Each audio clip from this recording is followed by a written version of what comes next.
Powered by the Montana Television Network. This is the 10 o'clock news on Q2, Montana's news leader. Good evening, everyone. Thanks for joining us tonight. I'm Jeanelle Slade. And I'm Jay Cohn. For the second time this month, one of the country's top office holders visits Montana to drum up support for U.S. Senate candidate Matt Rosendale. From President Trump in Great Falls to Vice President Mike Pence today in Billings, the GOP push to take back the longtime Democratic Senate seat is building steam. As you can see, the vice president landing right on schedule here in Billings today. Air Force Two touching down right at 4:30, greeted by some of Montana's top Republicans along with a crowd of supporters. Now, Pence is here to campaign for Rosendale's U.S. Senate run. The vice president also greeted by Montana Secretary of State Corey Stapleton and Superintendent of Public Instruction Elsie Arnson. The vice president also shared a moment with Billings native and former Navy SEAL Bo Richenbach, who lost both legs overseas. And Pence also took time to meet with a young man who had passed out while waiting in the hot weather on the tarmac here at the Logan Airport.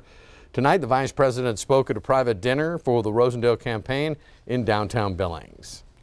After a lot of handshaking and picture taking, the vice president's motorcade left the airport and headed downtown. Q2's Zoe Zandora was outside the Northern Hotel to try to catch a glimpse. The vice president made his way down North 27th Street, causing a lot of traffic for people in Billings for about an hour, and then he made his way to the Northern Hotel in downtown Billings. So there was security everywhere. They were posted in even windows inside the hotel. He came in the parking lot right next to the hotel, which was blocked off, so we weren't able to catch a glimpse. There was an area blocked out for protesters, but as you can see, no protesters did show up. And downtown was pretty quiet. I would assume tomorrow at Metro Park might be a different story. All right, thanks, Zoe. And tomorrow, the vice president will deliver the keynote remarks at a public rally at the Montana Pavilion at Metro Park. Now, you'll be able to follow the complete event on our website, ktvq.com, or on your local CW station. A panel of speakers will discuss the Tax Cuts and Jobs Act and how it will impact Montana and Billings residents specifically. The MC tomorrow, former Milwaukee County Sheriff David Clark from Wisconsin. Clark now works for the America First Action Super PAC.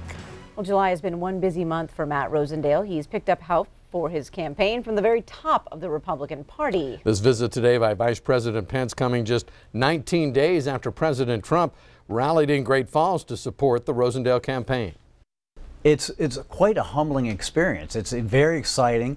I told some folks there was no coffee necessary last week in Great Falls. There was so much energy in that room, and now to have that followed up, as you say, with the vice president, what an honor. What an honor for the state, and for me as a candidate, it's really incredible honor. Now, most polls show incumbent John Tester as the favorite to win the race. A recent Real Clear Politics poll, I want to get that right, shows that the Montana Senate race currently is leaning Democratic. The Trump administration today did announce emergency aid for farmers affected by tariffs that the White House has pushed for. We have the latest tonight from CBS's Weijia Zhang. Making tremendous progress. They're all President coming. Trump touted his administration's tariff-heavy trade policy during a speech to veterans in Kansas City. But around the same time in Washington, the U.S. Department of Agriculture introduced a $12 billion plan to help farmers who are feeling financial pain from China's retaliatory tariffs. The proposal includes direct payments to farmers, purchasing excess crops, and building new export markets. And the farmers will be the biggest beneficiary. Watch. We're opening up markets. You watch what's going to happen. Just be a little patient. In June, the president announced tariffs on Chinese goods. Because we have to, because we've been treated very unfairly. Beijing responded with tariffs on American products, including pork and soybeans, purposefully targeting Americans in rural areas, a key Trump constituency. Soybean prices hit a 10-year low earlier this month.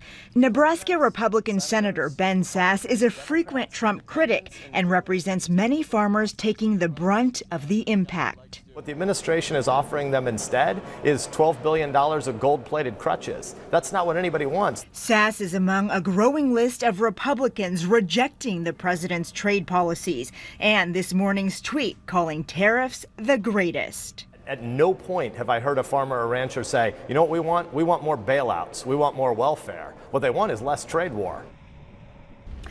We expect more trade tension tomorrow when President Trump meets with the president of the European Union, which he has called a foe when it comes to trade. Senator Sass has cautioned the administration against acting like everyone the U.S. does business with should be treated like an enemy. Weijia Zhang, CBS News, the White House. Get yourself out of here. That's the warning to Yosemite National Park visitors as wildfires consume parts of the park and the highway that runs through it. Air quality in the park is so bad, visitors are encouraged to stay indoors. This is the first time in almost 30 years that Yosemite has closed for fire. More than 3,300 firefighters are on the job. And the heat wave in the southwest is not helping matters. In Palm Springs, the heat hit 122 degrees. That's just 12 degrees away from the hottest temperature ever recorded on Earth. As we first reported last night, the fire danger in Yellowstone National Park now raised too high for the first time this season. MTN's John Shearer is in the park to tell us more about what's behind this new warning. So what drove the fire danger up right now? It's a wide array of factors involving everything from weather to the condition of the forest, and those factors are not always easy to interpret. We're standing in the 2016 Maple Fire burn, and right up until this caught fire, fire managers didn't even think that was possible, and that's because this is inside the area that had already burned in 1988. For us, that was a big moment. That's because Cataldo and others thought the burned over area from 1988 was a barrier to fire, not a conduit for it. Had to start looking at the 88 scar through a different lens. And that lens needed to account for big, dead trees littering the forest floor. And once they get below 10% fuel moisture, that's when we see fires that can move up to 5 miles in a day. That's what drove the 2016 Maple Fire inside the area, devastated by the 1988 fire. But what about this year? The snowpack was coming off earlier and also faster this year. That makes for a longer fire season, but the spring was wetter than usual, so all in all, Currently believe that we will have average fire potential in the park this year. that's a lot different than the extreme conditions in 2016 that claimed nearly 71,000 acres. But there still is a danger, so the park is working hard to protect its 2,000 structures. I'd say well over half of our structures are not in a fire-wise condition that I would prefer. Park managers are trying to get caught up, but the park ecosystem actually fights that effort. So we've systematically been treating developed areas around the park for decades, but as you're treating one, the other one's putting on biomass and new seedlings are coming up. So fire managers in Yellowstone National Park are doing what they can to prepare for this season. They're keeping a close eye on burned over areas like this and freshly forested areas as well. They're also keeping a close eye on any small fires that start in case they start to grow rapidly. But it's just like Mother Nature, very unpredictable. In the Maple Burn Scar in Yellowstone National Park, I'm John Shearer for MTN News. And John tells us historically the most dangerous time for fires in Yellowstone is mid-August. Good story. Thank you, John.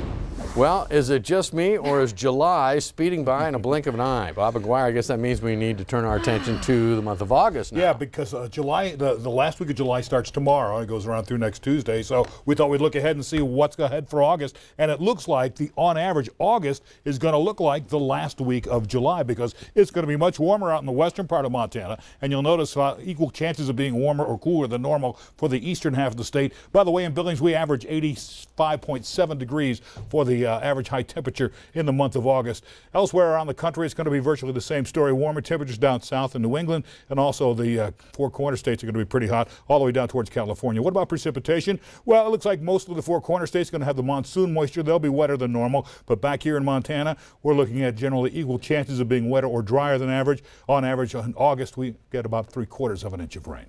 We'll have the rest of your local forecast coming up in a few more minutes. All right. Thank you, Bob. Coming up on tonight's 10 o'clock news, by day, these works of art are pretty, but it takes the dark to help them really shine. We'll check out some glowing Montana-made products next. And later in sports, fans are still talking about Saturday's thrilling East-West Shrine game. Scott shows us why it meant so much to one first-time head coach.